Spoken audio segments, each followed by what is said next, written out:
მოგესალმებით ძვირფასო მეგობრებო, ჩვენ ახლა ვიმყოფებით ლალიანთიძის საკვირაო სკოლაში. ეს არის პოდკასტი ლალისთან ყავაზე და დღეს ჩემი სტუმარია, როგორც ხედავთ, გიორგი ჭანტურია, იგივე გოტა, როგორც ამას შინაურულად უწოდებენ და არა მხოლოდ შინაურულად, როგორც მე ვხვდები.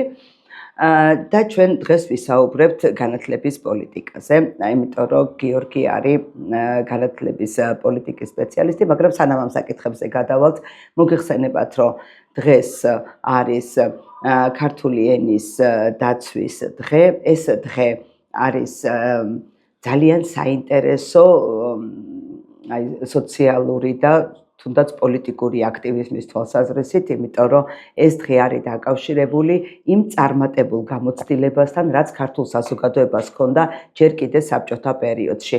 მე ვიცნობ ადამიანებს, ვიცაც ამ პროცესებში მიუღია მონაწილეობა, იმ ადამიანებს, რომელიც 1978 წლის 14 აპრილს მონაწილეობდა ამ საპროტესტო აქციაში და მე პირდაპირ გრძნობ მათ ემოციებს, თუ თვალები როგორ უბწყინავთ და როგორი ენერგიით საუბრობენ, რომ ეს იყო მათი წვლილი, რომ ისინი ასეთ უზარმაზარ იმპერიას დაეჯახნენ და ამ იმპერიაზე დაჯახება განაპირობა ენის ხელყოფამ. იმიტომ რომ ენა ეს არის ჩვენი სააზროვნო სივრცე, ჩვენი კულტურის ნაწილი და როგორც მარტინ ჰაიდეგერი იტყოდა, ყოფიერების სახლი.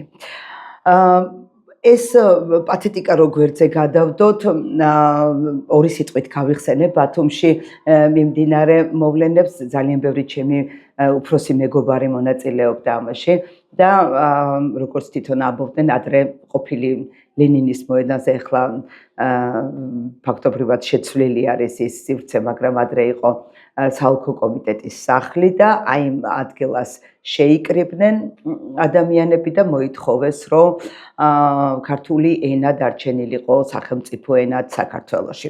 ამას წინ უძღოდა საბჭოთა კავშირში მიღებული გადაწყვეტილებები რესპუბლიკების მხრიდან, რომ ყველა რესპუბლიკა იღებდა სახელმწიფო ენად რუსულ ენას და საქართველო იყო ერთ-ერთი ბოლო რესპუბლიკა, რომელშიც ეს უნდა განხორციელებულიყო და აი საქართველოში ამ მასობრივი გამოცვლების შემდეგ უარი თქვეს ამ პროცესებზე, ანუ ასე ვთქვათ, საბჭოთა იმპერიამ უკან დაიხია და უარი თქვა იმ გაზრახვაზე, რომ რუსული ყოფილიყო ყველგან სახელმწიფო ენა და ამან მერე ითამაშა დომინოს პრინციპით, მოხდა ისე, რომ აბსოლუტურად ყველა რესპუბლიკამ, 15-ვე რესპუბლიკამ, რომელიც მაშინ საბჭოთა კავშირის შემადგენლობაში იყო, გაიწვია ეს სესია და ისევ საკუთარი ეთნიკური თუ ის ენა, რომელთანაც იდენტობა გააჩნდათ, ის ენებით აბრუნეს სახელმწიფო ენად.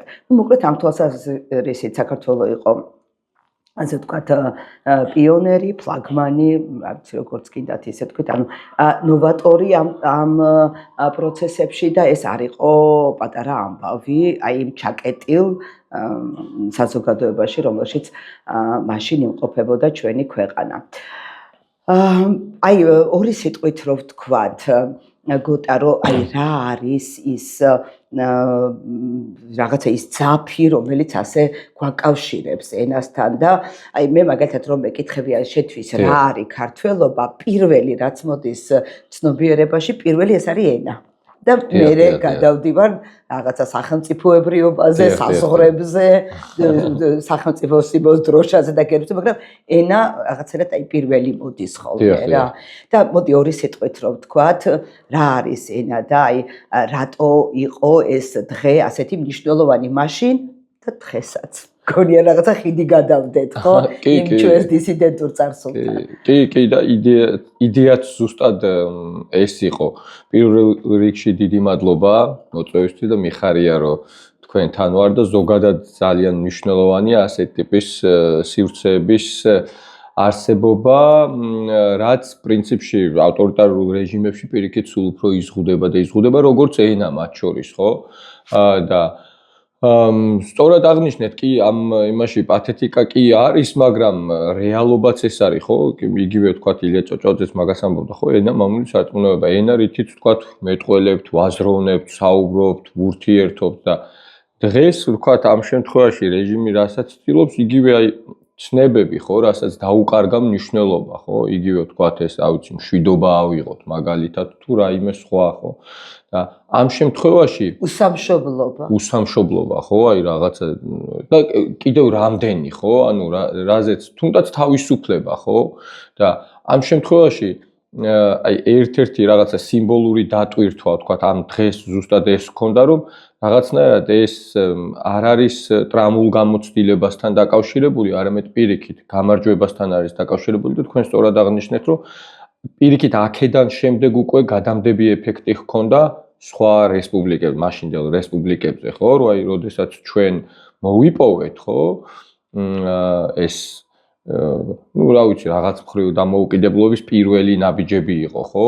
78 წელს და თან მით უმეტეს, როდესაც ეს ყველა, მაგრამ მეტწილად სტუდენტების აქტიურობამ გამოიწვია, რომ მათ დაიცვეს საკუთარი ენა, აი ზუსტად ეგ მაგხიდის გადება გვინდოდა დღეს და რაღაც პატარა გამოკითხვაც, რომ ჩავატარეთ, რასთან ასოცირდება ეს დღე, ენის დაცვის დღე, დედა ენის დღე.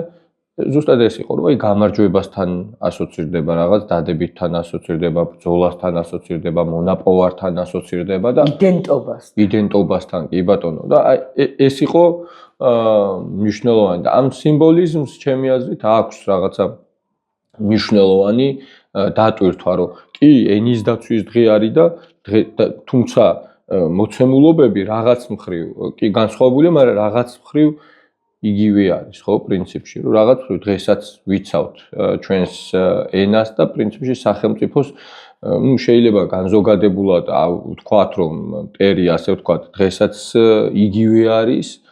ამიტომ ხო, ეს სიმბოლიზმი ამაში არის. ხელისუფლებაც მაშინ ხო იგივე იყო, რუსული ხელისუფლება გყავდა დღესაც. ხო, ანუ ამას გულისხმობ. აი მოცემულობა არის რაღაცა. მოცემულობა კი იდენტური არის და ამიტომაც პრინციპში რატომაც არა, უნდა რაღაც მხრივ ვთქვათ ის გამოცდილება გამოვიყენოთ, იმიტომ რომ თქვენ იცით, რომ მით უმეტეს დღეს მართალია ვთქვათ სტუდენტები იმდენად აქტიურები შეიძლება არ არიან, როგორც ვთქვათ, ისევ როგორც საზოგადოება ალბათ, ხო, როგორც გვინდა რომ იყოს, თუმცა ბრაზი, ხო, ეს უკმაყოფილება არსად არ გამქრალა, არსებობს და ერთი ნაპერწკალი არის საჭირო იმისთვის, რომ საზოგადოებამ, ვთქვათ, საკადრისად გამოხატოს ეს თავისი პროტესტი და წინააღმდეგობა. ალბათ, ვთქვათ, არ იქნება სწორი, რომ ჩვენ ყოველდღიურად ველოდოთ, ვთქვათ, რაღაცა აი ამ წინააღმდეგობის გამოხატულებებს, მაგრამ 14 აპრილი ნამდვილად არის ის დღე, როდესაც უნდა ვაჩვენოთ, რომ ვთქვათ, ჩვენ რას ვიცავთ და რისთვის ვიცავთ, ხო?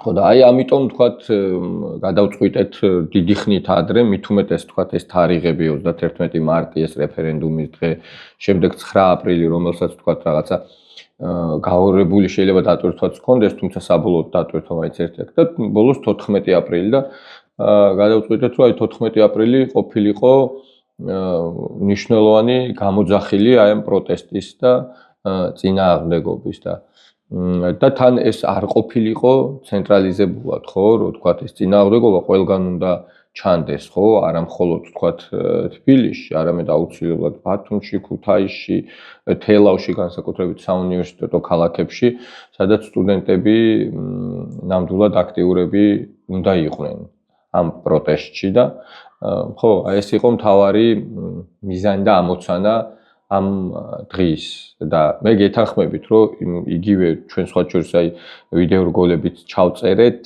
იმ ადამიანების მონაწილეობით, ვინც მაშინ 78 წელს იბრძოდნენ და გეთანხმებით, რომ ისინი როგორი სიამაყით საუბრობენ და რაღაც ნაპერწკალი მართლა არის მათ თვალებში, მაგრამ მეორე მხრივ ერთი ჩემი დაკვირვება რაც იყო, რომ ესეთი მოლოდინი გამარჯვების მაშინაც არ იყო, რომ აი ვთქვათ ჩვენ ახლა გამოვალთ რაღაცა არც გეგმა არ იყო ესეთი, რომ აი ვთქვათ ახლა აქედან დავიძრებით და მე კიდე საიდანღაც შემოგვიერთდებიან, ხო?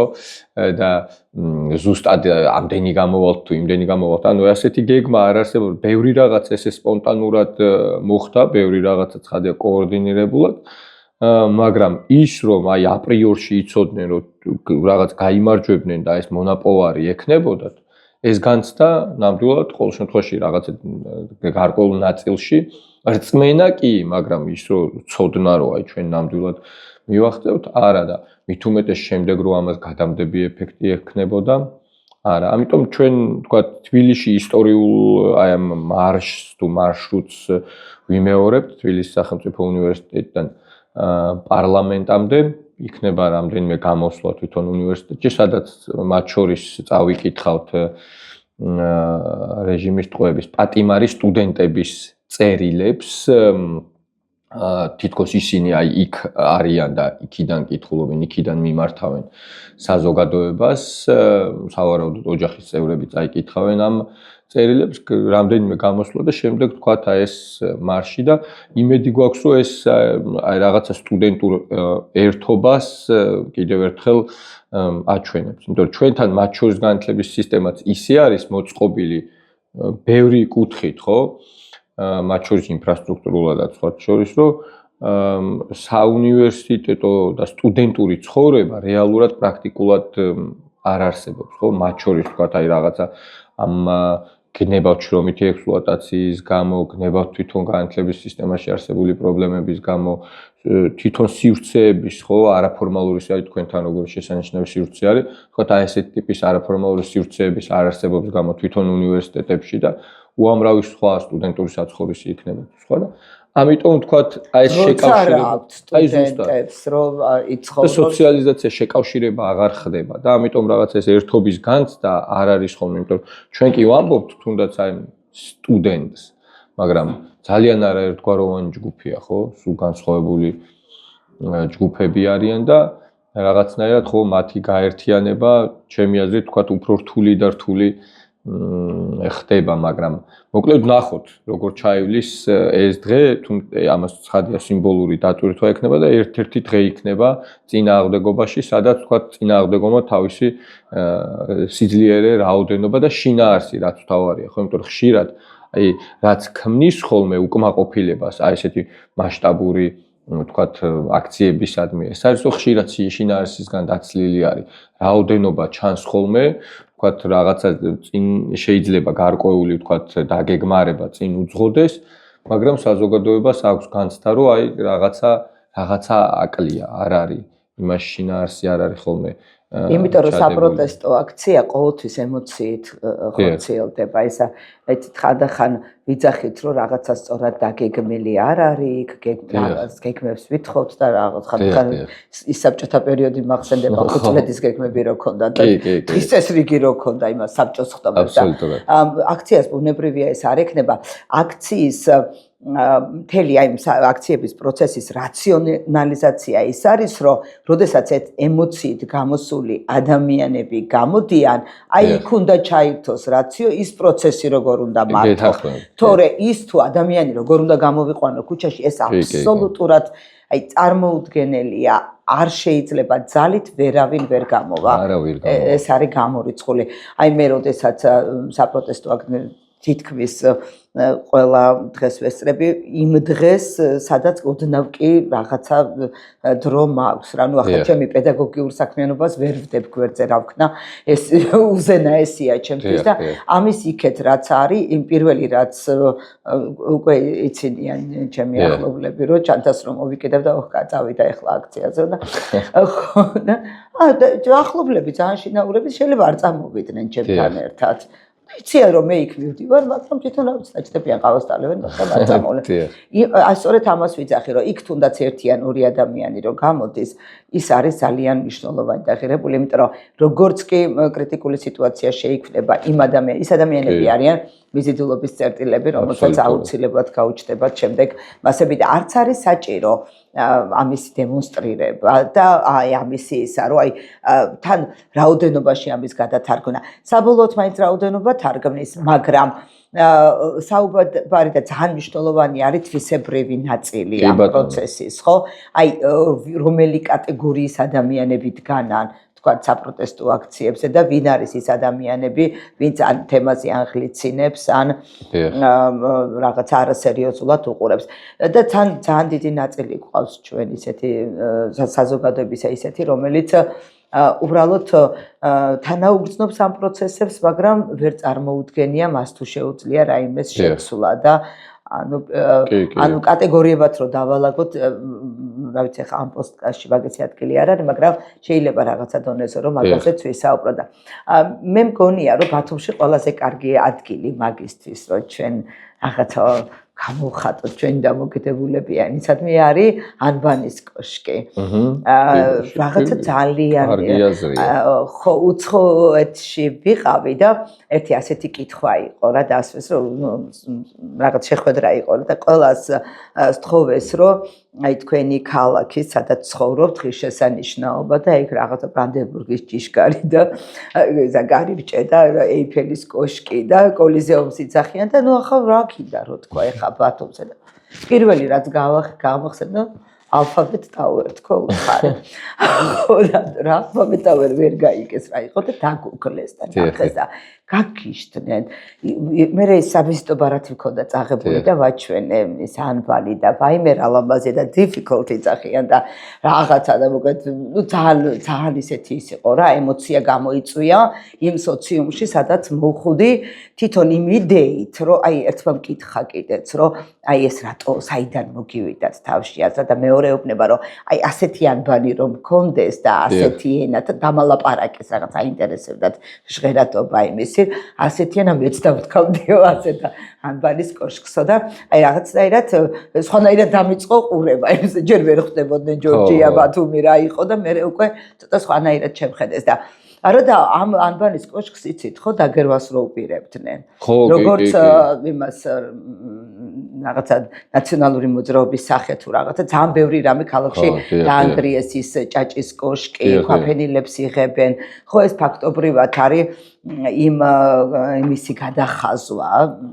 რაც თქვა წინა ხელისუფლებამ გააკეთა და რაღაცერად არ მომწონს ეს რა თუ ვინმემ რაიმე გააკეთა თუნდაც რა ვიცი ამათმა თუ რაიმე გააკეთეს შემდეგმა ხელისუფლებამ ეს რატო უნდა გადაშალოს და რატო უნდა წაშალოს ხო ამას ხო თავის ჯიბიდან და ეს ხო ჩვენი ბიუჯეტიდან გაკეთებულია ხო მით უმეტეს ასეთი სილამაზე თან იქ დნმ-ის აი სპირალზე გადაყვანილი დნმ-ის ასოციაციას ქმნის და რაღაცა კონცეპტუალური ნაგებობა არის ხო და ეხლა თათამჯერნობა თუ დაიწუნეს მე მგონი ანბანის კოშკი სულაც არ არის მაგ თვალსაზრისით ესა ფავორიტი ხო ხო მე რა ბათუმელებს ალბათ მოუწოდებ ხო რომ თუ გიდათ ანბანის კოშკთან გავიდეთ და აი ეს ჩვენი წინა თაობის 78 წლის აქციის რაღაცა ნამსხვრევები გავიზიაროთ თუ კი ვინმეს ექნება სურვილი რა თქმა უნდა და თუ კი ვინმე თვლის რომ ენა ეს არის ის რაშიც ჩვენ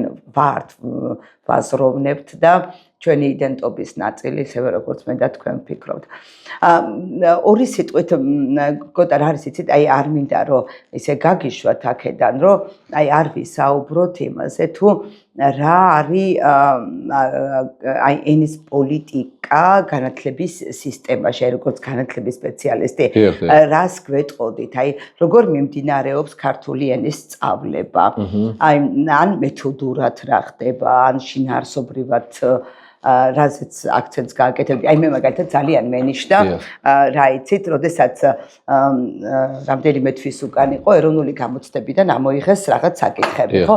ეროვნული გამოცდებიდან ამოიღეს მართლაც, პროგრამიდან არ ამოუღიათ, მაგრამ როგორც კი ეს ყველამ ვიცით, ხო, ეს რაღაცა ჩრდილოვანი ამბავია, როგორც კი ეროვნული გამოცდების საკითხებიდან იღება, ის საკითხები უკვე ხდება მეორე ხარისხოვანი სხვა დანარჩენი და სწავლის პროცესში ხდება იმათი მიფუჩეჩება ეს ჩვეულებრივი ამბავია.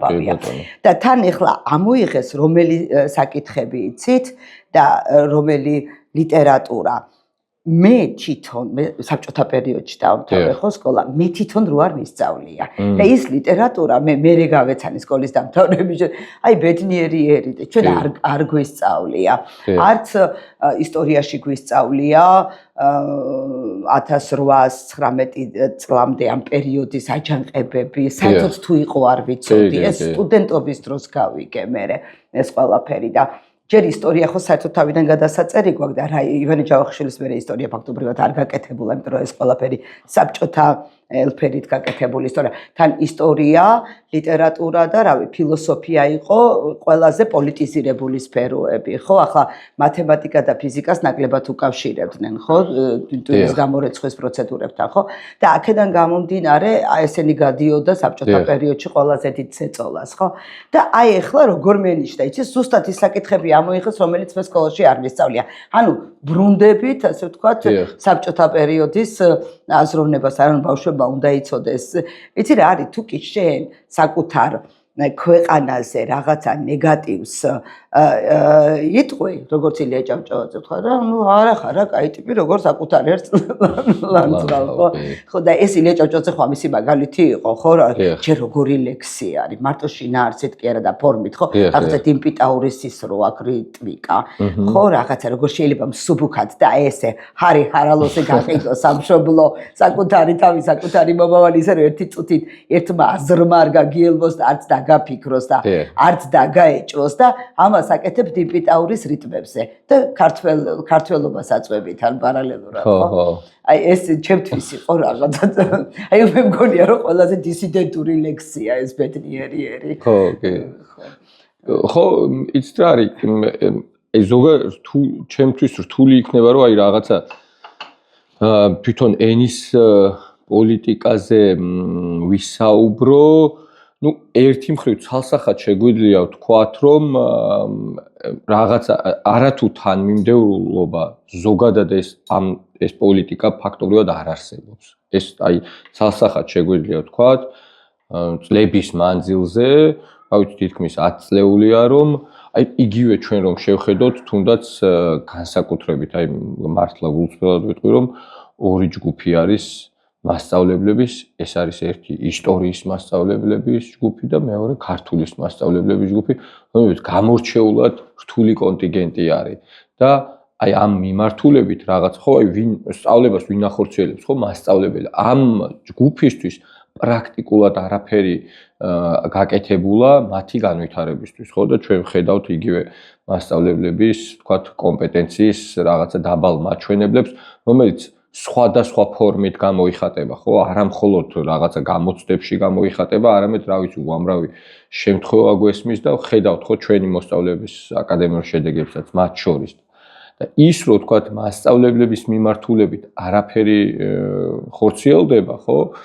თუნდაც მათ შრომით პირობები იქნება ეს თქვათ პროფესიული განვითარება, ახალი კადრების შედინება თვითონ სისტემაში და აი ბოლოდროინდელი ცვლილებები პირიქით ემსახურება იმას, რომ კიდე უფრო თქვათ აი რაღაცა ეს ჯგუფი როგორ თქვა ჩააბეტონოს, ხო, ფაქტობრივად და არავინ შეუშვას სისტემაში, ხო? ესეც ერთ-ერთი მიმანიშნებელია იმის, რომ პრინციპში ჩვენ ამ შემთხვევაში არათუ ენის პოლიტიკა, არამედ განათლების პოლიტიკა პრაქტიკულად არ გვაქვს, ხო? იმიტომ რომ წამყვანი არ არის ის, რომ თქვა ჩვენ რაღაცა თუნდაც ენაში ან ზოგადად განათლების სისტემაში რაიმე ცვლილება გქონდეს. ანუ წამყვანი ამოცანა და ამოსავალი წერტილი შენი სხვა რაღაცა არის, ხო? სულ ვიმეორებ ხოლმე, რომ თქვა დიდი განსხვავება აქვს, თქვა განათლების პოლიტიკაში შენ ახორციელებ განათლების პოლიტიკას თუ პარტიულ პოლიტიკას. თუ პარტიულ პოლიტიკას ახორციელებ, მაშინ ამოსავალი წერტილი პირობითად შენ როგორი დირექტორი გეყოლება არის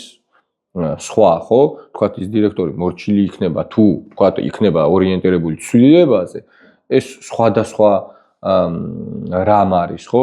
ამიტომ ხო მაგ მხრივ საკმაოდ ესეთი რთული. იმიტომაც არის ხო მე რომ აი მართლა ამ რაღაცა ურაპატრიოტიზმზე არის დაყვანილი ეს და განსაკუთრებით აი მართლა გამოირჩევიან ეს ქართულის მასწავლებლები სამწუხაროდ ხო და იგივე სახელმძღვანელოები რო ავიღოთ ჩვენ ძალიან რთული ვითარებაა სახელმძღვანელოებში და სამწუხაროდ თქვა ამ მხრივად რაიმე ქმედითი ნაბიჯები არ იდგმება და უამრავი რამ არის შესაძლებელი. აი ხა სხვა შორის ერთ-ერთი გამოვლინება ამისი არის რომ ესე იგი ყოფილი განათლების მინისტრი, ყოფილი რა ეხლა სულ ცოტა ხნის წინ განათლების მინისტრის მოადგილე დაინიშნა პირობითად დღეს თქვათ აი 2 კვირის წინ დაინიშნა სუსის ხელმძღვანელის მოადგილედ. ანუ ეს ხო პირდაპირ ეს არის ხო რაღაცა აი ძალიან სიმბოლური არის ხო და ჩვენ საუბრობთ რაღაცა ენის პოლიტიკის განვითარებაზე და კომპეტენციაც თქვათ ძალიან ამ მხრივ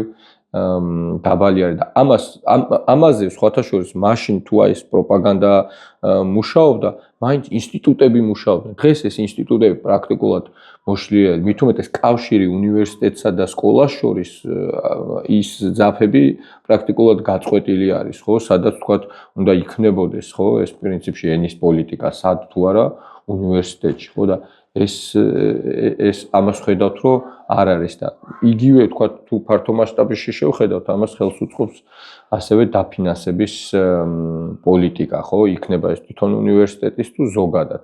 ჩვენ ძალიან ცოტა რესურსს ვდებთ განათლებაში. ის რომ არასწორად არის მიმართული ეს თანხები, ეს ერთი პრობლემაა და მეორე არის, რომ ძალიან მცირე რესურსი იდება. საერთაშორისოდ არის დაახლოებით 15-20% მთლიანი ბიუჯეტის ან მთლიან შედაპროდუქტთან მიმართებით 4-6%. ჩვენი არის აი 3%-ს არ აღემატება, ხო, ცოტათი მეტი, ან 10% არის მთლიანი ბიუჯეტი. ჩვენი მთლიანი შედაპროდუქტი რა არის და მე და მე კი ბატონო და აი ამიტომ ეს ერთიანობაში გვაძლევს იმ შედეგს, რაც ნუ სამწუხაროდ გვაქვს და საბოლოოდ შემდეგ ცხადია ეს აისახება უკვე რაღაც ამ ბავშვებზე, ხო, მათ აკადემიურ მოსწრებაზე, მათ განვითარებაზე და ასე შემდეგ და ამიტომ ხო აი ძალიან ესე ვიწროდ ენის პოლიტიკაზე გამიჭირდება საუბარი, მაგრამ იმიტომ რომ აქამდე რო ჩახვიდე კონკრეტულად ენის პოლიტიკამდე არის უამრავი შრეარი, ტემპი პრობლემები, ხო? კი და ხო და აი სამწუხაროა რომ აი ამას საუბრობთ ხოლმე ძალიან ხშირად, რომ ძალიან სამწუხაროა რომ ჩვენ არ გვეძლევა საშუალება რომ აი მართლაც სიღრმისეულად ამ საკითხებზე კვალიფიციურად ვიმუშაოთ იმდენად საბაზისო რაღაცა საკითხებზე გვიწევს საუბარი, ხო? თორე ის შიგნით მე იმდენი მართლა სამსჯელო და სადისკუსიოა და იმდენი პრობლემა არის მოსაგვარებელი, რომ ნამდვილად რა ვიცი, ჩემთვის აი მართლა დიდი სიამოვნება იქნება, რომ აი რაღაც ამ საკითხებზე ვიმუშაო, მაგრამ სამწუხაროდ გვიწევს რაღაცა აი ჯერ გადარჩენება. გადარჩენა და ხო აი რაღაცა მართლა პრიმიტიულ როგორ, ანუ რაღაცა ისეთ ჭეშმარიტებებზე საუბარი, რაზეც დისკუსია საერთოდ არ უნდა იყოს, ხო? და ხო, აი ეს არის ზოგადად რაც შემიძლია რომ გითხრათ, მაგრამ ნუ დარწმუნებული ვარ, რომ ეს ცვლილებები რეალურად მაინც გარდაუვალი არის და საბოლოოდ მოხდება, უბრალოდ აი სამწუხაროდ ეს ბავშვები მაინც ჯერჯერობით თქვათ ამ პოლიტიკის შემდეგ შედეგებს ვიღებთ რა, ძალიან სამწუხაროდ. თავისით არაფერი არ ხდება. თავისთავად არაფერი არ ხდება. ყველაფრის გაკეთებას ხელები ჭირდება. აი ხადახარ რო ამბობენ, რომ აი საბჭოთა კავშირი თავისით დაიშალა. შეიძლება კი რაღაცა ფორმით დასუსტებულიყო, მაგრამ იმ რესპუბლიკებისთვის, რომლებიც არ იყვნენ მზად დამოუკიდებლობისთვის, იმათთვის ხო არ დაშლილა. ისინი ხო მაინც რუსეთის შემადგენლობაში დარჩნენ და ეგ არის პრობლემა, რომ აი ვერავითარ შემთხვევაში ვერ ვიზიარებ მაგას, რომ ეს თავისით დაიშალა. იმიტომ რომ იმ რესპუბლიკებმა მოახერხეს გაძრომა, რომელსაც თვითდამკვიდრების და დამოუკიდებლობის ნაპერწკალი ჰქონდათ, ხო? თუნდაც ეს აი ბელორუსი რო არ იყო ჩარჩა ისევ, ხო, იმ საბჭოთა კავშირში და დარჩა რუსეთის ორბიტაზე და ჩვენ უკრაინამ და ბალტიისპირეთმა რაღაცა ფორმით მოვახერხეთ, ხო, გაძრომა. სომხეთი და აზერბაიჯანის რაღაც თავისი მეთოდები აქვს, იმათაც აქვს საკუთარი იდენტობის განცდა. უბრალოდ რაღაც სხვა მეთოდები გამოიყენეს ჩვენგან განსხვავებული. ხო, ამიტომ თავისით არაფერი არ ხდება, ყველაფრისთვის არის ბრძოლა საჭირო, ყველაფერში ენერგია უნდა ჩაიდოს და ეს ენერგია თან ახლა როგორ არის, იცით, აი ხანდახან სულ ვფიქრობ, რომ იმდენი რაღაც ექსპერიმენტის გაკეთება შეიძლება, იმდენი რამის გაკეთება შეიძლება, იმდენი პროექტის რაღაცების მოზიდვა, თუნდაც იგივე ამ ჩემს საკვირაო სკოლაში რაღაცა იდეების ცვენა გვაქვს, მაგრამ აი ენაზე რო ვლაპარაკობთ, აი ექსპერიმენტიც კი არის და აი ისეთ ნეგატიური კონოტაცია აქვს ხოლმე ხშირად, ხო, რომ აი ჩვენს ბავშვებზე ექსპერიმენტებს ატარებენ და ექსპერიმენტიც იმდენად მნიშვნელოვანია, ხო, რომ თუ არ გამოსცადე და თუ არ სცადე და მაგის გარეშე არ გამოვა, ხო, იგივე ის რეფორმები, ცვლილებები და ჩვენი შემთხვევაში აი ჩვენს ბავშვებზე და თვითონ ამას იყენებენ ძალიან ხშირად და ერთი რაც გამოჩნდა, რაც ყველაზე მნიშვნელოვანი, თუნდაც ენის პოლიტიკის განვითარებისთვის ეს არის მეცნიერების განვითარება და აქ რესურსის ჩადება, ხო და ჩვენ რომ ნახოთ მეცნიერებაში რა დაფინანსება იდება, ნუ ეს არის კატასტროფა და იგივე საუნივერსიტეტო ცხოვრებაში მეცნიერების წილი კვლევა ფაქტობრივად არ ხორციელდება, ხო? უნივერსიტეტები იქნებიან, რომლებსაც კვლევითი კომპონენტი საერთოდ არ აქვს, ხო? ან ფორმალურად ან ძალიან ფორმალურად, ხო? ისევე როგორც თქვათ, აი მხარდაჭერა, ხო? აი მე თვითონ ახლა დოქტორანტი ვარ და არანაირი მხარდაჭერა ან რაღაცა დაფინანსების კუთხით, ახლა იგივე როდესაც ვსაუბრობთ აი რაღაცა განსხვავებებზე, სხვა რაღაცებს რო თავი დავანებოთ, აი ძალიან პრიმიტიულად, მარტივად რო ვიღოთ, ხო? აი ადამიანურ ენაზე რო ვთქვათ, იმ ხელა მხარდაჭერა აქვს, იქ გნებავთ მაგისტრანტებს, გნებავთ დოქტორანტებს, გნებავთ ბაკალავრებს, ხო? შვედეთში ვსწავლობდი ბაკალავრის საფეხურზე და სტუდენტებს ჰქონდათ თავიანთი ყოველთვიური ანაზღაურება. მხოლოდ იმისთვის, რომ ისინი სწავლობდნენ უნივერსიტეტში. დოქტორანტებს ხო საერთოდ სტიპენდია ჰქონდათ ღირსეული, ხო, რომ იმას თავს უკვე მეცნიერად აგრძნობინებდა და ამ რესურსს დებდა და ჩვენ შემთხვევაში ეს როცა არ არის, ძალიან ძნელია, რომ ეხლა მართლა რეალური რაღაცა სამეცნიერო ნაშრომი დადო. მაგრამ ერთი არის რა, ჩვენ ახლა ვართ მოჯადოებულ წრეში, ეგ ვერ მოხდება ჩვენარი ღარიბი ქვეყნის პირობებში. სანამ მეცნიერებას არ განავითარებ, მანამ ღარიბი ხარ. და არის ეს რაღაცა გარღვევა არის გასაკეთებელი და ჩვენი ხელისუფლებები საკუთარი ძალაუფლების გამყარებაში ხარჯავენ იმ ხელა რესურსებს. და არა იმაში, რომ რაღაცნაირად ეს გარღვევა მოვახდინოთ და თუნდაც თან როგორი განცდა მაქვს იცით, ერთი არის რომ თვითონ არ შეუძლიათ ამის გაკეთება და მეორე არის რომ ის ვისაც ამის გაკეთება შეუძლიათ იმათ ბლოკავენ. ხო, რაღაცა სხვადასხვა მოტივებით. ახლა ვთქვათ ეს უცხოური აგენტების კანონი შემოიღეს, სხვა შემთხვევაში რაღაცა უნივერსიტეტის მისია შორდება, სკოლის საქმე ეგ არ არის და რაღაცა სხვადასხვა მოტივები დევს იმისთვის, რომ ფაქტობრივად ვერ მოხდეს განვითარება. არა და ილია ჭავჭავაძეც წერდა, რომ ნახოთ მისი პუბლიცისტიკა, იქ წერია, რომ საშუალ საუკუნეებშიცო ტყვიანი კაცებიო ფიქრობდნენ იმასეო, რომ განათლება რო არისო შესაძლებელიო და მე-19 საუკუნე მთავრდებაო და განათლება კიდევ ისევ ძველებური გვაქვთ. ილია წერდა, მეთქი ილია 21-ე დაიწყო. ხო და იგივე პრობლემა. ილია დიმიტრიუს ნაძეს მოგეხსენებათ ხო განათლებაში გაწყობის თეორია მისი განათლების პოლიტიკიდან და განათლებაში მუშაობიდან წამოვიდა ხო სკოლაც ჰქონდა თავისი ქუთაისში და ისიც რა ირო ნახოთ უზნაძის 1957 წლების პუბლიცისტიკა გეგონება რომ დღეს გიყურებს ახლა რა ხდება განათლებაში და ამას წერს რომ ფაქტობრივად საუკუნე გვაქვს გაფლანგული. ხო, მაგრამ ეხლა ნახე როგორი ის არის, მივედით ისევ იქამდე, სადამდეც მიდის ხოლმე ხშირად ჩემი პოდკასტი, ჩიხი, რომ რაღაცა ინტელექტუალური გოდება იმაზე, რომ აი რა გჭირდა. არ მინდა ეგ ეხლა დღეს, იმიტომ რომ მინდა რომ აი იმ პოზიტივზე დავეფუძნოთ, რომ აი რა უნდა მოხდეს, რაღაცა არის ისეთი, რაც ძალიან გვეხება, ხო? აი რუსეთის თემა გვეხება, ენის თემა გვეხება. ხო, ადამიანს თუ ემოციურად არ შეეხო, ვერანაირი რაციონალიზაცია რაც უნდა არგუმენტები დაუდო და დაუსაბუთო, ხო, სილოგიზმების რაც არ უნდა გრძელი ჯაჭვი დაულაგო, კი შეიძლება დაგეთახოს, მაგრამ შეიძლება არ გამოგხვება, ხო? აქ ყველაზე მნიშვნელოვანი არის აი ემოციური კავშირი, ემოციური ბმა და აი ასეთ სახალხო მოძრაობებს ეს აქვს ყველაზე მეტად. აი სულ მახსენდება მე 9 აპრილის პერიოდში სტუდენტი ვიყავი, ის ემოცია რაღაცა ეროვნული კათარზისი, რომელიც ძალიან ცუდად გავფლანგეთ. თუნდაც ის რაც ვარდების რევოლუციას მოყვა, აი ის ემოციების მოლოდინები, აი ეს რაღაცა რეფორმების კასკადი, როცა არაფრიდან უცებ სახელმწიფო გაჩნდა და მე მახსოვს, რომ ბედნიერი ვიყავ იმით, რომ ჩემს ბიუჯეტში კომუნალურები გავთვალე. მაშინ გავაცნობიერე, რომ სახელმწიფო მაქვს და ეს ენერგეტიკაც როგორ გაფლანგეს და გააცამტვერეს, ხო? მე აი ეს ქართული ოცნება, როცა მოვიდა უკვე ინსტიტუციები აზრები არსებობდა უკვე საქართველოს აღარ იყო ის კრიმინალური და რაღაცა ბნელეთში ჩაძირული ქვეყანა, ხო? უკვე სხვა მოლოდინები და სხვა მოთხოვნები ჰქონდათ. ქართულმა ოცნებამაც როგორც გააცამტვერა, ხო, ეს ყველაფერი და ეს ენერგეტიკა არის აუცილებელი, სხვანაირად ახალი არაფერი არ იქნება და რაღაცნაირად მინდა რომ ეს ენერგია დაფუძნებული იყოს ჩვენს ენაზე, რომელიც მართლა უნიკალური გვაქვს. ის მითი ყოფილა, ხო, იცი 14 უნიკალური ანბანი და ერთ-ერთი ჩვენია.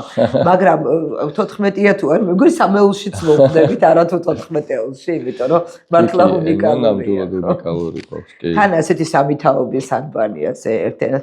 თან მით უმეტეს როცა გრაკლიანის კვლევები არის გრაკლიანის მთაზე ამბობენ რომ აი ჯერ ბოლომდე კარგად აიხებ მას ვეფუძნები რა ინფორმაციო იმას აი სამეცნიერო სტატიები ჯერ არ მინახავს მაგრამ აი იქ გრაკლიანის მთაზე არის კერიის ქვაზე არის რაღაცა გამოსახული და თუ ეს ანბანია ანუ ვარაუდობენ რომ ანბანია ან ისე რაღაცა უბრალოდ სიმბოლოები ხო თუ ეს ანბანია ისიც კი მტკიცდება რომ ჩვენ ფინიკიელებზე ადრე გქონდა დამწერლობა და ეხა ჩვენი ის არა ქვია ეგოცენტრის ხოიდე ხავდოდა კი მაგრამ რატომაც არა როცა გაქვს საფუძველი ხო გვაქვს არა 8000 წლიანი ხვების კულტურა ხო და გვაქვს საფუძველი და თან როგორ არის იცი როდესაც ერში ნაციაში რაღაცა განცდები არის არასდროს არ არის ეს უსაფუძვლო აი ყოველთვის აი ძალიან ბევრი კვლევა არის, ძალიან ბევრი ტომები არის იქ ერთი ინდოეთში ყოფილა რაღაცა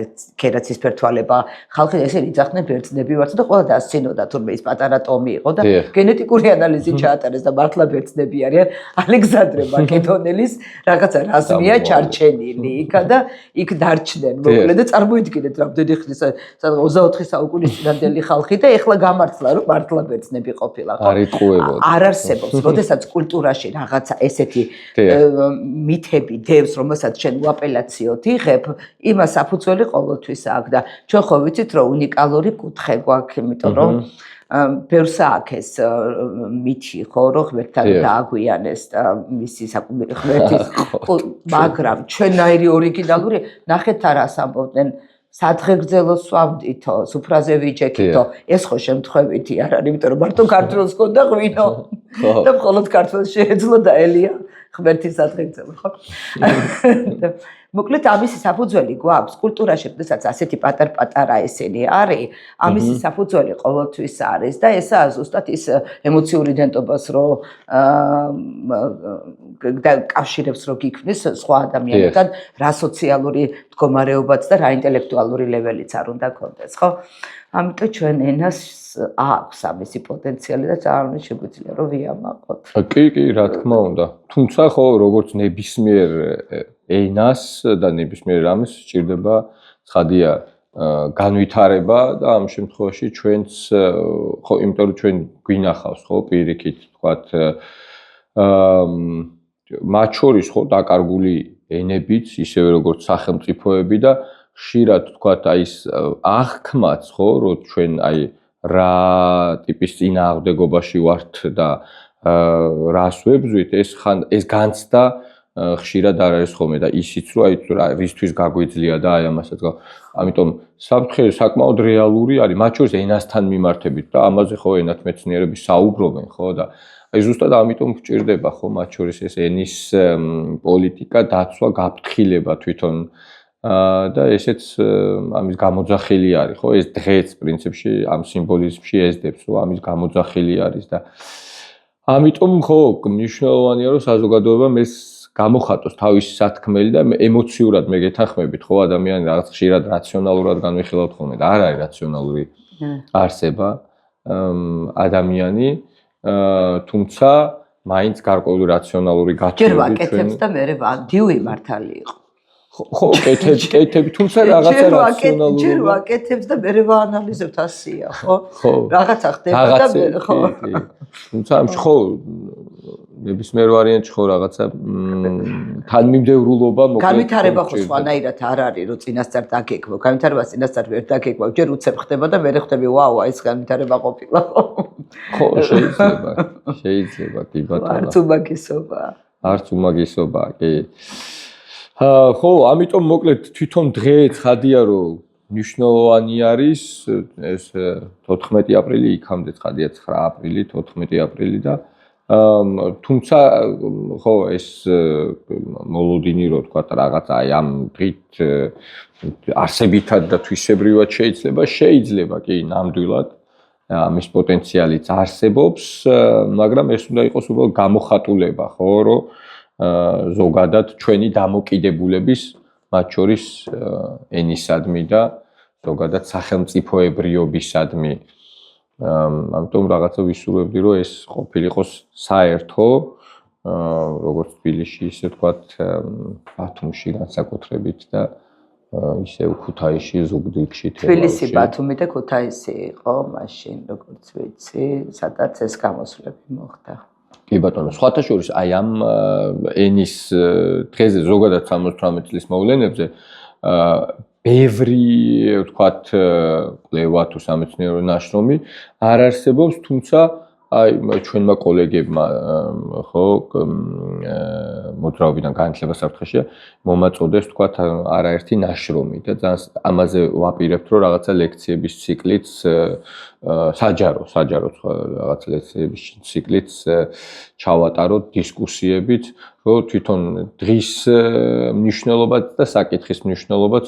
უფრო წამოიწიოთ, იმიტომ რომ მაინც ძირითადად გადმოცემით ვიცით ვთქვათ თვითონ 78 წლის მოვლენები და ამიტომ გვინდა რომ რაღაც ნელ-ნელა ეს უფრო მეტად დღის წესრიგში დავაყენოთ. კაი საქმეს გააკეთებთ ძალიან. გოტამ ჩვენი ფინალისკენ წავიდეთ და აუცილებელი არის რახან პოდკასტია ლალისთან ყავაზე აუცილებელი არის ორი სიტყვა ყავაზე და ყავასთან შესდამოკიდებულებაზე უნდა გითხრათ ეს ჩემი სუსტი წერტილი არის იმ გაგებით რომ ბევრი ხო რო გითხრათ რომ რამე ყავასთან ბევრი მაკავშირებს ანუ შენ ის კატეგორია არ ახარ იმისთვის რომ იღვიძებს რომ ყავა დაგიოს არა დიახ ოი რასა ძალიან არა ხო არა მე უფრო ჩაის მოყვარული ვარ თუმცა არც აი ისეთი ვისაც ვინც რაღაცა განსაკუთრებული სენტიმენტი მაგრამ ბათუმური ყავა ეს კი ბატონო თუმცა გეთანხმებით იმაში აი პოდკასტი ამდე საუბრობდით რომ სოციალიზაციის მნიშვნელოვანი საშუალება არის და რაც ბევრაბეში ეხმარება ადამიანებს, რამაც შეიძლება კიდევ რაღაცეებამდე მიიყვანოს. აი ახლა კამერები ხო დაგავიწყდა. კი, იმიტომ რომ ყავა იყო. კი ბატონო, კი. ამიტომ პირიქით და სხვათა შორის ხო ამიტომაც არის იგივე აი ამ სტუდენტებზე როცა ვლაპარაკობთ, ერთ-ერთი მნიშვნელოვანი არის აი ესეთი ტიპის სოციალიზაციის სივრცეები უნდა ჰქონდეთ და ჩვენ სტუდენტებს აქვთ ჩვენ უნივერსიტეტის წინ არის პატარა ისა რაღაცა წერტილი ჯიხური არის რა და ყველა სვამს დარიკოს ყავას. ხო და ერთი ჩაფიქრებული მაქვს რომ ჩვენ სტუდენტებთან უნდა მივიდე ლალისთან ყავაზე დარიკოს ყავით. კარგი. ამიტომ ხო ბევრი ყავაზე ბევრი რამ არ შემილია თქვა, მაგრამ აი სოციალიზაციის კუთხით ყოველთვის სიამოვნებით თანხმდები ხოლმე ჩემს მეგობრებს თუ კოლეგებს, რომ გავცვალოთ აზრები, იმიტომ რომ აშკარად არის მასში რაღაც. ხო რაღაც ისეთი რასაც ის რაციონალიზაციასაც ბოლომდე ვერ ვახდენთ. კი ბატონო. დიდი მადლობა სტუმრობისთვის, დიდი მადლობა იმისთვის, რომ იყავით დღეს ჩვენთან. ძალიან მნიშვნელოვანი დღე არის ხვალ 14 აპრილი. ეს არის ის თემა და ის იდეა, რამაც მგონია, რომ უნდა გაგვაერთიანოს. დაგემშვიდობებით, დავემშვიდობოთ ჩვენს მაყურებელსაც. ეს იყო პოდკასტი ლალისთან ყავაზე. ჩვენ ვიმყოფებოდით ლალიანთიძის საკვირაო სკოლაში და ჩემი სტუმარი იყო გოტა ჭანტურია, განათლების სპეციალისტი. ხვალ აქციაზე შევხვდებით.